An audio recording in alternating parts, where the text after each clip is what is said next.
Et pour ce rendez-vous de la métropole, édition spéciale, nous sommes depuis la fan zone. Bien évidemment, vous allez tout savoir sur cette fan zone avec des invités que nous allons rencontrer au fur et à mesure de nos pérégrinations ici, place des Quinconces. Premier invité, Ariel Pleazza, conseiller communautaire, mais aussi adjointe au sport à la mairie de Bordeaux, qui travaille depuis très longtemps maintenant sur cette fan zone. Vous allez tout savoir, mais dans un instant, mais tout de suite plutôt, regardez. Rien de mieux qu'un plan, effectivement, pour se rendre compte de ce que c'est que cette fan zone. Alors là, voilà, Ariel Piazza, nous sommes ici. Ça, c'est la première zone. C'est la zone animation de cette place des Quinconces. Alors, je vais faire comme ça. Alors, qu'est-ce qui se passe ici sur cette zone animation ? Alors là, ça vit beaucoup parce qu'il y a une expression associative métropolitaine puisqu'on a fait un appel à projets et qu'on a eu 150 projets proposés, un jury qui a tranché et là vont se dérouler 45 manifestation avec des messages forts, parce qu'on se sert du grand événement pour passer des messages autour de l'éducation, de la santé, de la culture, du sport, évidemment de l'éducation, du numérique. Donc on va voir tout un panel associatif, et ce qui est bien, c'est que ça vient de partout, des 28 communes de la métropole. Donc il se passe toujours quelque chose à partir de midi jusqu'à tard le soir. Et donc franchement, on s'ennuie pas. On passe d'un lieu à un autre, évidemment agrémenté de quelques réceptifs, puisqu'il y a de la restauration et de l'accueil. Et cette partie-là ferme à minuit. Voilà. Non, pas vraiment. Elle ferme à 1h du matin. À 1h du matin. Voilà. Donc ça veut dire que sur cette zone-là, tout ne tourne pas autour du foot. Exactement. La partie qui ferme à minuit, c'est la partie retransmission. Donc là, on va trouver de l'autre côté dans la zone match. Là, c'est la zone match. Mais justement, il y a un match en cours. Voilà. En ce moment. Là, c'est la retransmission des matchs, 15h, 18h, 21h. Et là, on va retrouver les supporters, les fans de foot. C'est vous dire la différence de public qu'on va retrouver. Ceux qui sont là pour encourager, partager, rencontrer autour de toute cette expression associative.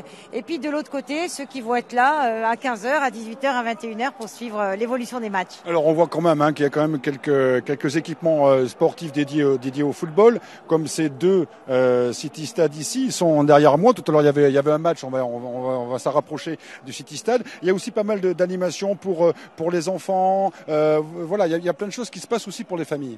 Bien sûr, c'est intergénérationnel.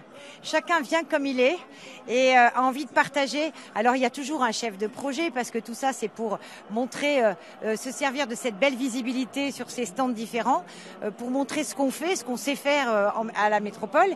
Il y a une grande scène aussi et bientôt une table ronde autour de la santé avec des professeurs du CHU. Donc c'est vous dire qu'en fait c'est des multiples propositions qui devraient intéresser tous les publics. Avec des animations de DJ par exemple, il y a des concerts, donc il y a plein de choses. Est-ce que c'est compliqué de rentrer sur cette fan zone ? Parce que c'est vrai qu'il y a beaucoup de personnes qui se sont posées la question autour de ça justement. Est-ce que c'est compliqué ? C'est facile, accessible, c'est central, il y a un tram qui passe. Bon, il faut accepter de se discipliner et admettre ce passage sécuritaire qui est obligatoire, palpation, on dépose les sacs. Mais en même temps, dans l'ensemble, les personnes qui viennent nous rejoindre sont assez rassurées aussi de voir qu'il y a un dispositif solide pour les accueillir et que ça soit quand même, que ça reste évidemment une grande fête populaire et conviviale. Donc des contrôles à l'entrée, des contrôles aussi à l'intérieur, donc une mise en sécurité maximale, absolue. Maximale, absolue, c'est pour ça qu'en fait on peut venir avec des enfants, on peut venir passer un bon moment, qu'on soit acteur ou pas, simplement spectateur. Et je dirais que la zone de match est aussi très animée et donc c'est bien de passer de l'un à l'autre en toute liberté là aussi, sans contrôle, puisqu'on passe d'un espace à l'autre librement. Donc voilà, il y en a pour tous les goûts évidemment et faut venir. Et alors il y a un écran, on ira tout à l'heure, il fait 160 mètres carrés, c'est un écran immense devant lequel peuvent venir 50 000 personnes, c'est absolument énorme. Bon, il faudra certainement agrandir la place des Quinconces lorsque la France sera en finale le 10 juillet. Mais ça, c'est une autre histoire. Et puis juste là à côté, il y a un autre écran, vous le voyez, celui-là, sur la fan animation sur laquelle nous sommes, il y a un écran de 35 mètres carrés sur lequel également on peut voir effectivement les matchs. Donc on peut venir ici passer quasiment la journée, quoi. Oui, complètement. Alors, le grand écran de 160 mètres carrés, c'est la superficie d'un terrain de volley-ball. Hein. Donc, c'est vous dire qu'il est immense. Et il a cet avantage que même en plein soleil, l'image est excellente. Donc, il y a une définition très forte. Ici, sur le plus petit écran, l'avantage, c'est que ceux qui sont assis et qui, voilà, à la terrasse des divers restaurants, peuvent aussi suivre le match quand même.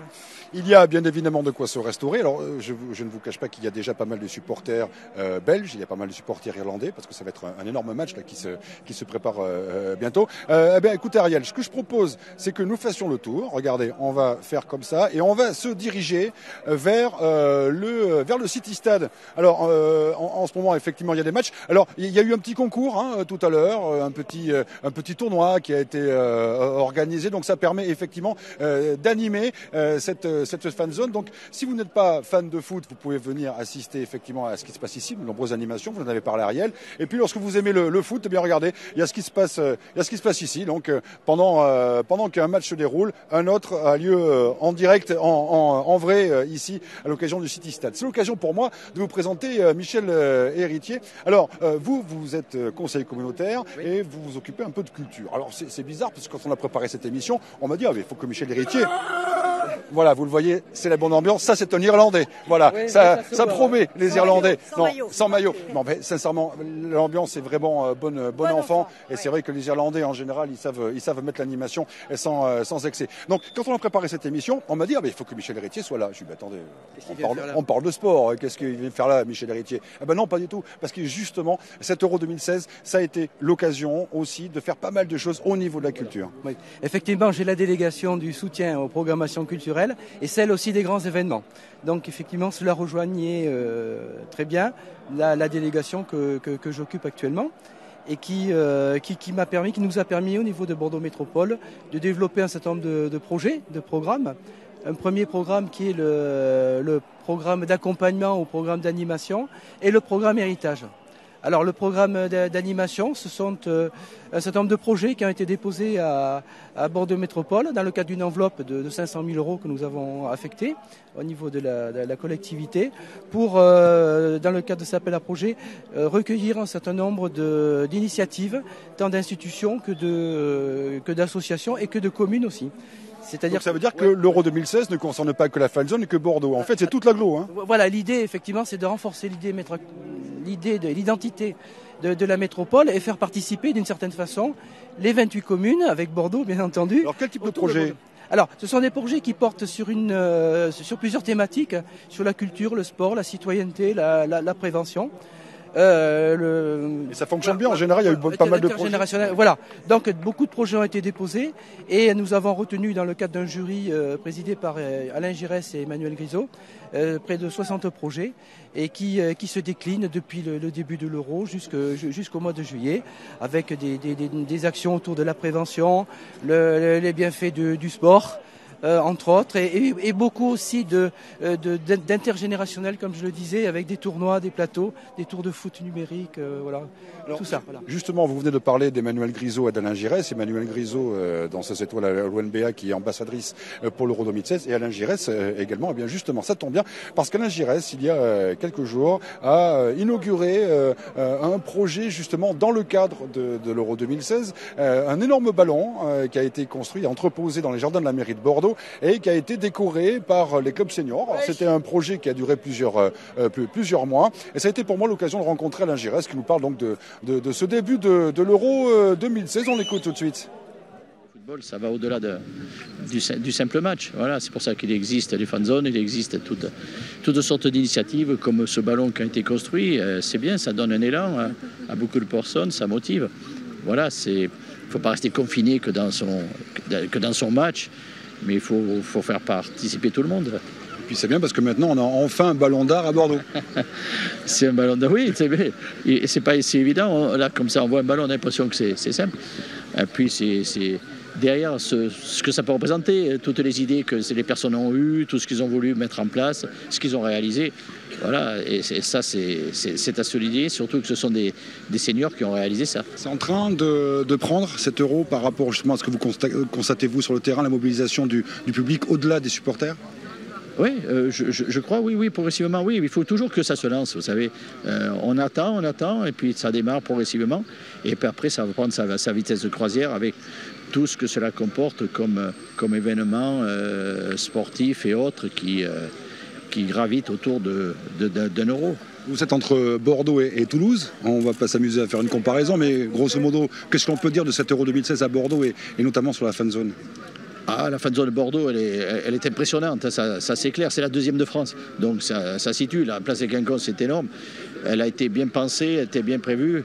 Il y a eu un gros travail qui a été fait par le comité là, pour mettre en place cette fan zone. Maintenant, il faut souhaiter évidemment que tout se passe bien et que tout ce qui se déroule dans cette fan zone ne pose aucun problème. Vous faites de la France un favori? Ça, je fais de la France une équipe avec un potentiel capable de venir dans les quatre derniers participants ou aller en finale, mais à condition de remettre un petit peu l'équipe dans le bon sens de la marche. Alors, donc, Alain Giresse voit la France dans le carré final, voire en finale. Eh bien, écoutez, j'ai à côté de moi un spécialiste, il s'appelle Eliès, il est du club de Blanquefort. Eliès, concrètement, voilà, la France va gagner cet euro? Je pense pas. Je repose la question. Eliès, est-ce que la France va gagner cet euro? Oui. Ah, mais voilà, ça va mieux. Non, t'y crois pas?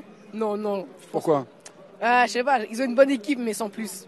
Bon, alors explique-nous ce que tu as fait là aujourd'hui sur la fan zone là. Je me suis promené.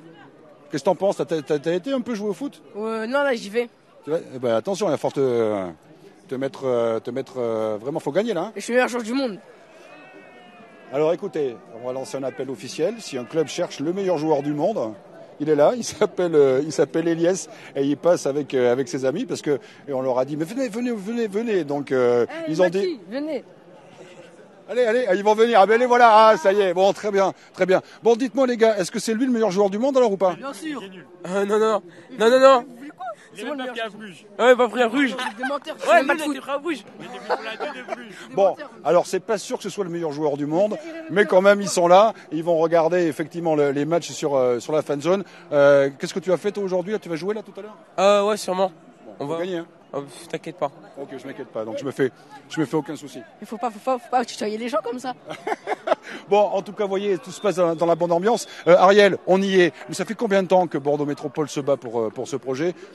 Alors, on a gagné la candidature, à la France ville hôte pays hôte de l'Euro 2016. C'était en 2009. En 2011-2012, immersion complète sur la Pologne et l'Ukraine pour aller voir un peu comment s'organiser l'événement. Et puis organisation des villes hôtes en club des villes hôtes pour essayer de défendre un peu nos intérêts, l'intérêt des collectivités, mais aussi adapter le cahier des charges de l'Euro sur notre législation. Donc beaucoup de travail pendant 4 ans, pendant 2 ans la sécurité, pendant 4 ans toutes les démarches d'entente avec l'UEFA qui a, je dois le dire, été assez souple sur nos exigences. Et donc on a pu avancer comme ça. Et aujourd'hui on a l'impression de vivre le film qu'on s'imaginait dans la tête. Donc on partage un vrai bonheur parce que c'est là, ça y est, on y est. Et on y est. Bon, eh bien nous allons y retourner dans un instant sur la fan zone, mais on va se laisser terminer cette première partie avec quelques images de football ou en tout cas de joie. Alors c'est dommage, j'aurais bien aimé commenter un petit peu ce qui se passe, mais là visiblement je pense que les Irlandais viennent de gagner, voyez-vous.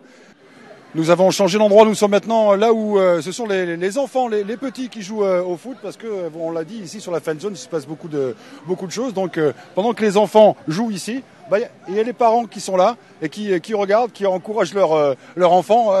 Forcément, vous n'avez pas hésité à venir ici, c'est plutôt sympa. Ah non, c'est très sympa, oui. Hein? Oui, j'ai amené mon petit garçon qui a 5 ans, il s'amuse bien. Ouais, il se débrouille bien en plus. Hein. Ah oui, très bien, oui. Allez, nous rejoignons maintenant Michel Héritier. Tout à l'heure, il nous parlait effectivement des investissements autour de cet Euro 2016, notamment par rapport à la culture. Et parlez-nous davantage de ce programme, donc Héritage, parce que c'est un programme d'ampleur. Tout à fait. Le programme Héritage, c'est une somme de 2 millions d'euros, négociée, obtenue par Alain Juppé en tant que président du club des villes hôtes, qui va servir à financer des équipements sur nos communes pour marquer, si vous voulez, cet événement d'Euro 2016 durablement. Alors, donc ça veut dire que quand l'euro sera terminé, l'euro sera encore là, c'est une façon de dire ça. Tout à fait. Alors sur ces 2 millions, 1 million est affecté à la ville de Bordeaux au titre de sa candidature qui servira à la rénovation du stade Gallin et l'autre million est réparti dans les différentes communes, dans le cadre d'un appel à projet que nous avons fait et validé, avec un montant maximum de 100 000 euros. Et sur ce million, 16 communes ont été retenues. Cela permettra de financer des city-stades, des terrains synthétiques, des vestiaires et des éclairages de terrain, avec un effort que nous avons voulu tout particulier sur les plus petites communes de la métropole qui n'auraient pas pu se payer ces investissements s'il n'y avait pas eu cet apport de la métropole à l'issue de cette négociation. Voilà, donc cet Euro 2016 permet effectivement réellement de pouvoir faire en sorte bien que toutes les communes en profitent et pas uniquement, j'allais dire, Bordeaux et notamment la fan zone. Hein. Oui, toutes les communes. On revient à l'effet et à l'impact de cet euro sur toutes les communes et la volonté de Bordeaux Métropole de faire participer quelque part tout le monde à cet événement et que chacun puisse en bénéficier à sa façon. Bon, merci beaucoup. Nous allons continuer notre parcours. Nous allons rejoindre Emmanuelle Grisot. Alors Emmanuelle Grisot, elle nous attend, elle est là. Alors ça peut vous paraître étonnant et pourtant Emmanuelle Grisot est ambassadrice avec Alain Giresse donc pour cet Euro 2016 à Bordeaux. Alors vous n'avez absolument rien à voir avec le football. Vous, votre truc, c'est la danse. Danseuse étoile à l'ONBA. La danse, c'est il y a un aspect physique et à l'égal du sport, oui. Alors quel a été votre travail en tant qu'ambassadrice? J'ai fait partie du jury d'appel à projet qui a sélectionné toutes les animations de cette fan zone. Donc maintenant, ça avait un côté abstrait et maintenant, voilà, on est dans le concret. Je vois ce qui a été sélectionné. Des animations ludiques, conviviales, voilà. Alors, est-ce que intergénérationnelles. On est quand même très très loin de la danse. Là, vous avez dû débarquer dans un univers un peu étonnant, celui du foot. Hein. On est loin de l'élégance et du. Le geste est élégant. Les gestes des joueurs sont élégants. Le monde du football un peu moins peut-être. Bon, ça c'est un autre paramètre, mais je vais pas aller sur ce terrain. Ouais. Par exemple, j'ai été très sensible aux émotions que j'ai vécues pour les 2 matchs auxquels j'ai assisté, les 2 premiers matchs. La clameur des supporters, quand ça se passe bien, quand l'énergie est positive comme ça, c'est fantastique. Alors la ferveur populaire, aussi peut-être une ferveur qui dépasse effectivement celle à laquelle vous pouvez avoir l'habitude à vous, ou c'est plutôt... Ah oui, là il est décuplé en fait. Ouais, c'est ça. Vous avez plutôt affaire à des spécialistes, on va dire, ou des amoureux Là c'est tout public, hein, vraiment. C'est tout public, mais la danse n'est pas élitiste pour autant, donc... Vous faites des liens, vous, entre la danse et le foot? Entre la danse et le foot, oui. Entre le sport et la culture, oui. Le sport et la culture sont 2 sources d'éveil et d'émancipation pour les jeunes. Ce sont des points, il y a des points communs entre les deux, c'est sûr. Et c'est vrai que c'était pour vous important, ce projet autour de l'Euro 2016, que ce ne soit pas que le football, qu'il y ait autre chose aussi qui se mette en place autour de cet événement. Ah bah c'est évident, oui, c'est évident. La musique, les animations. J'ai moi-même proposé une chorégraphie sur le miroir d'eau qui va se dérouler pendant l'événement Bordeaux Fête le Vin. C'était ma manière à moi de participer avec le média que je connais, avec la chorégraphie, voilà. Donc c'est difficile d'être ambassadrice, on a une charge importante sur les épaules, ou c'est plutôt sympathique? C'est très sympathique. Oui, j'apprécie énormément cette fonction. Donc, vous allez vous mettre au football? Non, quand même pas. Pourquoi pas? Ça c'est un scoop, hein, attention. Hein. C'est un scoop. Merci beaucoup, en tout cas c'est vrai que cette fan zone est plutôt sympathique avec pas mal de choses. Elle est très aérée, donc oui. Venez nombreux. Voilà. Venez nombreux et venez nombreux aussi voir les spectacles de danse. Hein. C'est pas parce qu'on aime le foot ne que... manquez pas, le 26 juin sur le miroir d'eau. Merci beaucoup Emmanuelle Grisot. Il y a maintenant avec nous Frédéric Gilles. Alors vous, la moindre des choses qu'on est sûr, c'est que cet Euro 2016, vous connaissez par cœur tout ce qui se passe ici, parce que vous êtes une des chevilles ouvrières de tout ce qui se passe là. Ça y est, vous y êtes, vous pouvez respirer. La pression est plus importante avant la préparation ou maintenant? On est heureux d'y être, parce qu'en fait la pression, on la ressent fortement tous les jours pour diverses raisons, mais tout ce travail que mené depuis de longues années, et puis cette pression sécuritaire, on avait envie de rentrer dans l'événement pour que le sportif et le festif prennent le pas sur tout le reste. Donc là, concrètement, ça se passe plutôt bien. Aucun incident à signaler, une sécurité totale, ouf. Les supporters rivalisent de fraternité et de rien d'autre. Hein. C'est des belles rencontres entre les Bordelais, les Gallois, les Autrichiens, les Hongrois, les Irlandais sont déjà là, les Belges arrivent. Et en fait, ça fait des belles rencontres dans des moments qui sont festifs, avec des dispositifs qui pour l'instant fonctionne bien. Hein. On reste vigilant, bien sûr, que ce soit au niveau de la sécurité, mais aussi de la mobilité et des accès au stade. C'est ça qui est plutôt sympathique, c'est que l'ambiance Euro 2016 est en train de dépasser cette fan zone. Et il y a beaucoup de choses aussi qui se passent en ville, avec, vous l'avez dit, beaucoup d'échanges entre les Bordelais, les différents supporters. Et c'est ce sport-là qu'on aime voir. Hein. Ben, c'est pour ça que l'on a envie de faire ce type d'événement, hein, pour ces moments de rencontre et de joie, de partage. Comme assez peu de sports peuvent proposer, le caractère universel de la pratique du football le permet. Et donc on veut les vivre pleinement, oui. Alors on l'a dit, venez sur cette fan zone, hein, n'hésitez pas à venir faire un tour, on l'a évoqué tout à l'heure, il y a beaucoup de choses à faire. On ne parle pas que de football ici, il y a plein de choses qui sont proposées, il y a des concerts, il y a des tables rondes, il y a pas mal de choses qui sont faites autour de cet Euro 2016, mais quand même on parle aussi football. Alors pour celles et ceux qui sont intéressés par cette fan zone, rappelez-nous un petit peu. Alors ça ouvre à midi. Ça ouvre à midi tous les jours. À midi, donc, on ouvre la zone animation dans laquelle on se trouve, qui peut contenir jusqu'à 12 000 personnes. Il y a des restaurants, il y a des animations autour du football, des city-stades qui sont ouverts à tous et au plus grand nombre. Il y a des animations musicales. Ça fonctionne là, hein, il y a du monde derrière. Ouais, elles ont trouvé leur public, oui.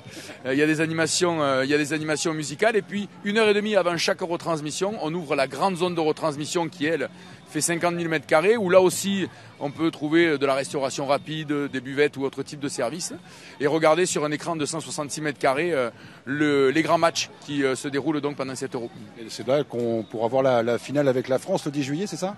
C'est là qu'on verra la finale le 10 juillet et où on y espère la France. Non, je vais reposer ma question. C'est là donc qu'on verra la France jouer la finale le 10 juillet. Eh bien écoutez, premier élément de réponse tout à l'heure à 21h avec France-Albanie. Donc là, effectivement, on va essayer de voir des jeunes qui sont là. Mais avant, là, justement, cet Euro, c'est en train de créer vraiment quelque chose d'important.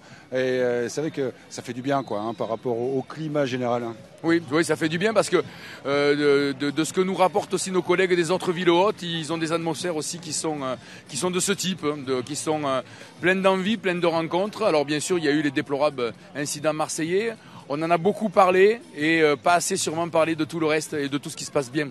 C'est vrai que là, les supporters, on y est depuis un petit moment. Hein, sur cette fan zone, il n'y a absolument aucun problème, même si les Belges sont là depuis longtemps, même si les Irlandais sont là depuis longtemps. Bon, tout se passe dans la convivialité, on va dire, et dans la joie de partager ce sport, vous l'avez dit, qui est universel. Hein, c'est le sport le plus pratiqué au monde, le football. Donc forcément, ça attire beaucoup de monde et sincèrement, ça se passe vraiment très très bien en ce moment. Alors, la France en finale, Frédéric Gilles, il n'y croit pas vraiment, j'ai l'impression. Non, j'ai pas dit ça. Mais c'est le terrain qui va parler. La réalité, c'est celle du terrain. Ça se joue à tellement peu de choses, le très haut niveau. En 98, il y a le but à Nord en huitième de finale, il y a les pénaltys contre l'Italie, et puis on gagne. Donc oui, c'est un espoir. Après, la réalité, ça sera que celle du terrain. Alors, on va faire le tour, mais on va demander à Ariel Piazza maintenant si elle voit les Français gagner cet Euro 2016, parce que ce serait vraiment une façon extraordinaire de conclure cette belle aventure, une victoire de la France. Alors écoutez, je ne sais pas si on peut parler de victoire, en tout cas participation de 100% de notre équipe française.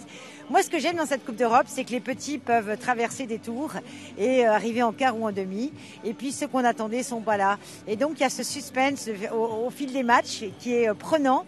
C'est peut-être pour ça aussi qu'on fédère autant de public, c'est qu'on a envie de savoir comment ça va se passer dans les tours suivants. Donc moi, j'ai envie de dire, allez la France! Alors, il faut savoir que tous les matchs sont retransmis ici. Il y en a plus de 50. Donc, si vous voulez passer un bon moment et voir effectivement des matchs avec de l'ambiance, plutôt que simplement dans votre salon, eh bien, vous pouvez venir toujours ici sur la fan zone. Michel Héritier, la France, elle va gagner cet Euro ? Oui, bien sûr, elle va gagner. Voilà, enfin quelqu'un. Enfin quelqu'un. Il faut y croire, il faut être optimiste. Ouais. Il faut être optimiste. Bon, on va voir ce soir déjà ce que ça donne, et puis on y croit, et puis on est avec eux. On va terminer avec le pronostic d'une spécialiste maintenant, Emmanuelle Grisot, qui est vraiment une spécialiste maintenant, une grande spécialiste du football. Donc ça serait bien en plus une victoire de la France avec tout ça. Ça serait formidable, mais j'ai envie de dire que le meilleur gagne, que le pays avec l'esprit d'équipe, le fair play gagne, le meilleur esprit d'équipe, voilà. C'est ce qui compte. D'ailleurs, un ballet, c'est un petit peu comme une équipe, c'est un peu pareil. Il y a des individualités, mais il faut un esprit d'équipe pour mener à bien le spectacle et là pour mener à bien le match, oui. Une énergie commune. Allez. On va essayer d'aller à la rencontre parce que c'est pas facile. On va essayer d'aller à la rencontre de quelques supporters ou supportrices français parce qu'il y a beaucoup d'étrangers quand même. Alors je sais pas. Est-ce que vous êtes française ? Oui. Ah, On a trouvé. Ah, Espagnol. Oh, ça compte pas les Espagnols. Ah si, ça compte, ils sont là pour l'Euro. Hein? On a fait un tournoi des lycées avec le lycée de Fernand Daguin à Mérignac. Et on a reçu une section espagnole et suédoise. Ah bon? Oui. Et ça s'est passé comment? Bien, ça va. Et là, vous venez pourquoi sur la fan zone là, pour Profiter de l'ambiance, des animations et voilà. Vous en pensez quoi de l'ambiance là, ça vous... Bah, pour l'instant, c'est tranquille, mais je pense que pour le match de la France, ça va être chaud, hein. Enfin, je pense. Ouais, c'est peut-être plus sympa de venir voir un match ici que devant sa télé à la maison, non? Ouais. Il y a de l'ambiance, il y a des animations, c'est cool. Il y a des animations, c'est cool. Je vous l'avais dit, la fan zone, il faut venir faire un tour. Merci beaucoup les filles. Qui c'est qui veut parler encore, peut-être dire un petit mot? Espagnol? Ah ben non, je parle très mal espagnol. Hola. Hola, ¿qué tal? Écoutez, voilà ce que l'on pouvait dire sur cette fan zone dans ce numéro spécial des rendez-vous de la métropole. Encore une fois, n'hésitez pas parce que la fan zone, elle ferme le 10 juillet.